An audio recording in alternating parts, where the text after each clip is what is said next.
नमस्कार, मी सोनाली रवींद्र खलोकार. सावित्री शक्तीपीठ महाराष्ट्र पुणे शाखा परतवाडा 11 एप्रिल 2026 महात्मा फुले यांची 200वी जयंती शुभारंभ होत आहे. त्यानिमित्ताने महात्मा फुले यांनी त्या काळी अखंडाद्वारे मोठे प्रबोधनात्मक कार्य केले. ते आजही उपयुक्त आहे.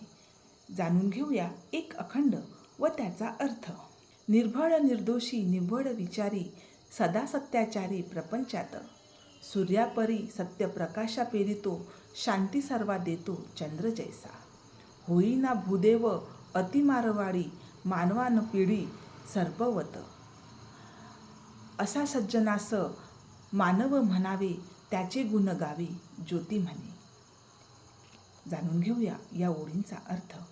जो मनुष्य स्वभावाने निर्मळ निर्भय आणि शुद्ध विचारांचा असतो व नेहमी सत्य बोलतो तो प्रपंचात योग्य प्रकारे वागतो. अशा सज्जन मनुष्य सूर्याप्रमाणे सत्याचा प्रकाश पसरवतो आणि चंद्राप्रमाणे सर्वांना शांती देतो. तो कितीही अडचणीत आला तरी मूर्खपणा करत नाही, कोणालाही त्रास देत नाही, सर्वांशी समानतेने वागतो. अशा गुणांचा मनुष्य खरा मानव म्हणण्यास पात्र आहे.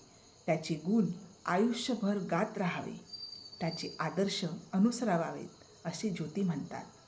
या ओळींचा एकूण भावार्थ असा की या ओळींमध्ये आदर्श व सज्जन मनुष्याचे गुण सांगितले आहेत.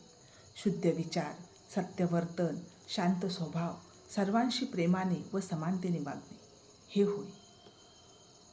महात्मा फुले यांनी दिलेला संदेश आजही उपयुक्त आहे. आपण सर्वांनी त्याचा उपयोग आपल्या जीवनात केला पाहिजे अशी मी सावित्री शक्तीपीठ महाराष्ट्राच्या वतीने आपणा सर्वांस विनंती करते.